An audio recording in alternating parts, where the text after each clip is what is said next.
ठरलं तर मग या मालिकेच्या महा एपिसोड भाग 2 मध्ये आपण पाहणार आहोत। इकडे सह्या झाल्यावरती रागिणी पौर्णिमाला त्या सह्या दाखवते आणि आता सगळी प्रॉपर्टी आपलीच आहे असं सांगत असते।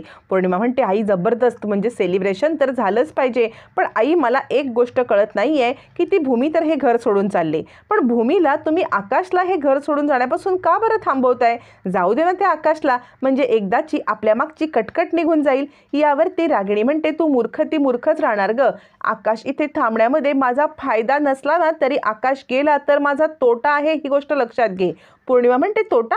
कसला तोटा? यावरती रागिणी सांगते हे बघ, त्याच्या बाबांच्या मृत्यूपत्रानुसार तो वेडा असल्यामुळे किंवा तो वेडा असताना त्याचं लग्न झालं तर त्याची बायकोच्या नावावरती प्रॉपर्टी होणार, पण उद्या जर आकाश बरा झाला तर प्रॉपर्टीमधल्या एका क्लूनुसार आकाशच्या नावावरती प्रॉपर्टी होऊ शकते आणि तो या प्रॉपर्टीसाठी आपल्या विरुद्ध भांडू शकतो। आणि एक लक्षात ठेव, ज्या वेळेला भूमी त्याला घेऊन जाईल त्याच्यावरती कॉन्सन्ट्रेट करेल आणि त्या वेळेला आकाश बरा व्हायला वेळ नाही लागणार, म्हणजे आकाश बरा होईल पटकन आणि मग मात्र आपल्याला काही करता येत नाही। तो पुन्हा इकडे आला आणि प्रॉपर्टीवरती दावा केला तर त्यामुळे आकाशला इथेच ठेवून त्याला वेडच बनवून ठेवणं हा माझा डाव आहे आणि त्यासाठी मी त्याला इथे ठेवत आहे। मूर्ख मुली, तुला कसं कळत नाहीये? असं म्हणत रागिणी आता इकडे पौर्णिमाला सगळा घाणेरडा प्रकार समजावून सांगत असते। कशा कपटी पद्धतीने प्रॉपर्टी तर घेऊन आकाशला पण पूर्णपणे वेडा ठेवण्याचा रागिणीचा हा प्लॅन असतो, कारण आकाशच्या बाबांनी खूप मोठ्या विचार करून हे प्रॉपर्टीचे पेपर केलेले असतात, कारण रागिणीचा खरा चेहरा त्यांच्या समोर आलेला असतो। त्यामुळे रागिणी आता आकाशला ठेवण्याचा प्रयत्न करत असते, पण शेवटी आकाश भूमीसोबत जाणारच असतो। इकडे भूमी आकाशच्या रूममध्ये येते। आकाश बड्डेसाठी खूप खुश असतो, म्हणजे आपला बड्डे होणार या खुशीमध्ये तो आनंदामध्ये असतो। भूमी येते आणि तो सांगत असतो हे बघ, उद्या मी असा बाजा वाजवणार आहे, तसा बाजा वाजवणार आहे, असं म्हणत तो आता भूमीला काही ना काही सांगत असतो। भूमी बिचारी वेगळ्याच विचारात असते, तिला फक्त आणि फक्त उद्याचा दिवशी काय घडणार ते आठवत असतं। त्यावरती भूमी म्हणते सॉरी आकाश, म्हणजे तू इतक्या आवडीने मला काही सांगतोयस पण माझं लक्षच नाहीये। तुझ्या बड्डेचं सेलिब्रेशन करण्यासाठी तू उत्सुक आहेस पण माझं लक्ष नाहीये, पण काळजी करू नको आकाश, मी तुझ्या बड्डेमध्ये सामील होणार आहे। पण मी तुला एक प्रश्न विचारू का? उद्या कितीही काही झालं, म्हणजे मी ह्या घरात नसले तरी सुद्धा तू माझी साथ नाही ना सोडणार? यावरती आकाश म्हणतो सायकल राणी, तू असं का बोलत आहेस? काही घडलंय का? हे बघ, मी तुझी साथ कधीच सोडणार नाही, कारण मला तुझ्याशिवाय करमत नाही, मी तुझ्याशिवाय राहूच शकत नाही। असं म्हणत आता इकडे आकाश भूमीला मी तुझ्याच सोबत राहणार हे सांगितल्यावरती भूमी म्हणते आकाश थँक्यू, आणि ती आकाशला गच्च मिठी मारते। आकाशलाच कळत नाही की नक्की काय झालेलं आहे हे, मात्र आता आकाश हे विचारच करत असतो, पण भूमीला माहिती असतं की नक्की काय झालंय। उद्या आकाशला घेऊन आपल्याला निघून जायचं आहे आणि आकाशने तिच्यासोबत येणं महत्त्वाचं असतं, कारण आकाशला वेडं बनवण्यासाठी रागिणी जीवाचं रान करत असते। तोपर्यंत इकडे आता जेवणाची पानं मांडत असताना मनू म्हणते ताई, अगं तू आईंचा तांब्या नाही आणलास? भूमी म्हणते आई? कोण आई? भूमी अजूनही आपल्याच विचारात असते। मनू म्हणते अगं असं काय करतेस? माझ्या सासूबाई, तुझ्या आत्तू, असं काय करतेस तू? अगं त्यांचा तांब्या पाण्याचा तू नेहमी आणतेस ना, म्हणून तुला विचारलं। यावरती भूमी म्हणते सॉरी मनू, म्हणजे मी विसरले। मनू म्हणते अगं तुला सॉरी म्हणायची काहीच गरज नाहीये, दरवेळेला तू हे करतेस ना, म्हणून मी विचारलं, बस इतकंच। असं म्हणत आता मात्र इकडे मनू भूमीला पाणी आणायला सांगत असते। त्याच वेळेला भानुशाली वकिलांचा कॉल येतो आणि भूमी सांगते 1 मिनिट मनू, मला महत्त्वाचा कॉल आलेला आहे। म्हणून भूमी कॉल घेण्यासाठी बाजूला जाते। भानुशाली वकिलांना म्हणते म्हणजे मी तुम्हालाच कॉल करणार होते। यावरती भानुशाली वकील म्हणतात तुम्ही नेहमी असं म्हणता आणि करत कधीच नाही, म्हणजे या केसचा सगळा इंटरेस्ट मलाच असल्यासारखा मी तुम्हाला 10 वेळा कॉल करतोय, तुम्ही काही कॉलबॅक करून त्याचा फीडबॅक पण घेत नाही आहात। आपल्याला कोर्टामध्ये पुरावे सादर करायचे आहेत ना, तुमचं काय मत आहे? आपण लवकर हे करूया, म्हणजे तुमच्या रागिणी आत्यांना शिक्षा होईल। यावरती भूमी म्हणते उद्यानं आकाशचा वाढदिवस आहे,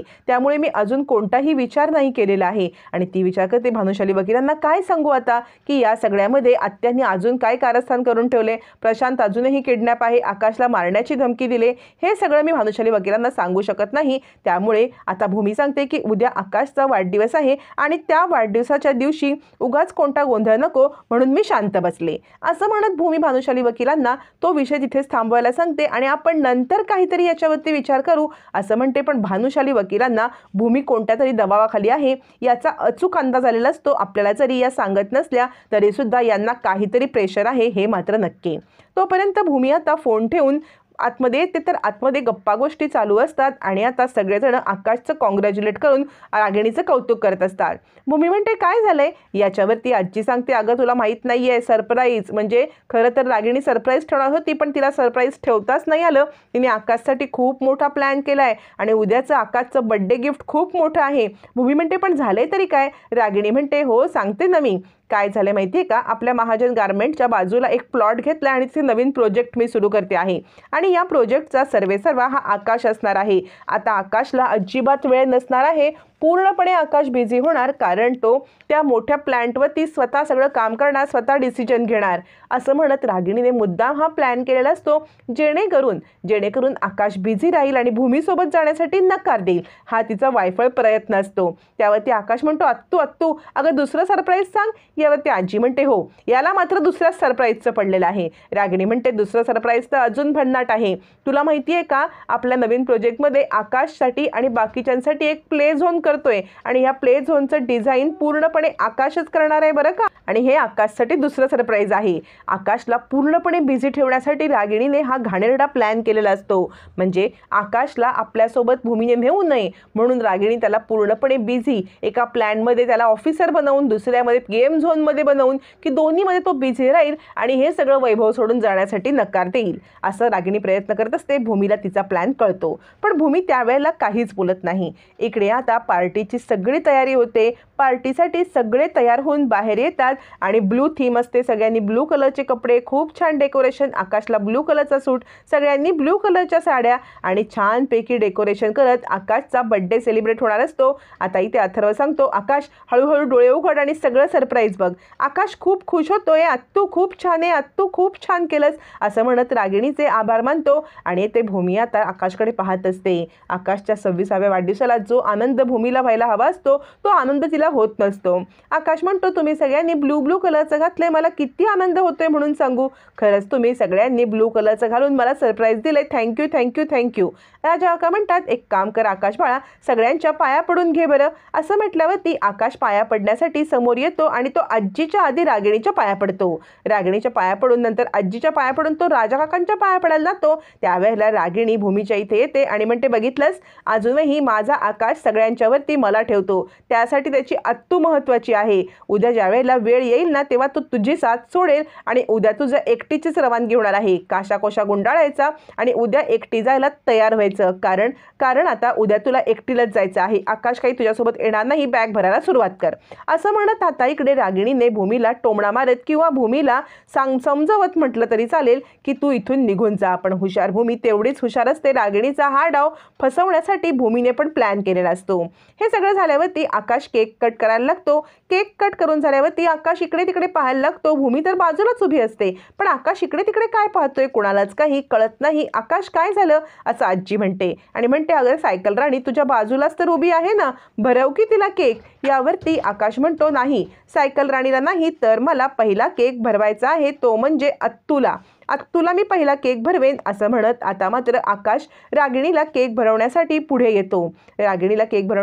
येतो. त्यावेळेला रागिणी परत भूमीला लूक देते बघितलंस आणि म्हणते अरे आकाश अरे मला नाही केक भरवायचा, पहिला केक भरवायचा तुझ्या सायकल राणीला. यावरती आकाश म्हणतो ए अत्तू नाही पहिला केक तुला आणि मग सायकल राणीला. असं म्हणत आकाश आता भूमीच्या अगोदर सायकल राणीला केक भरवायचा नकार देतो आणि रागिणीलाच केक भरवतो. रागिणीला केक भरवून झाल्यावरती तो आता भूमीला पण केक भरवतो. भूमीला रागिणी आता लूक देते आणि तिला असं सांगायचा प्रयत्न करते की बघितलंस तुझ्या आधी हा मला प्रेफरन्स देतो. हे सगळं आटपल्यावरती मात्र आता ज्या वेळेला भूमीच्या निघण्याचा विषय येतो त्यावेळेला आकाश रागिणीची साथ न देता भूमीची साथ देतो. तो फक्त आणि फक्त भूमीसोबत राहण्याचा निर्णय घेतो आणि इथेच रागिणी हदरते. रागिणी आता विचार करत असते की इतकं सगळं केलंय म्हटल्यावरती आकाश माझ्यासोबत राहील पण आकाश सांगतो जिथे माझी सायकल राणी तिथे मी राहणार.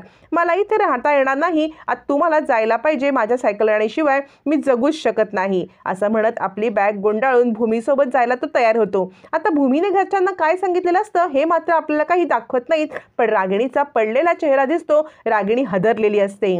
बॅग भरून आकाश भूमीसोबत निघतो. घरचे काही बोलत नाहीत. आता मात्र बाहेर पडल्यावरती भूमी मनातल्या मनात आकाशला वचन देते, हे बघ आकाश, आज काहीही झालं तरीही तुझी पैसा प्रॉपर्टी मी तुला परत मिळवून देणार. तुझं गेलेलं वैभव, तुझ्या हातातून ज्यांनी ओरबाडून घेतले त्यांना शिक्षा घडवत हे तुझं वैभव मी तुला परत देणार. भूमी हे कसं करणार पाहणं फारच रंजक ठरणार.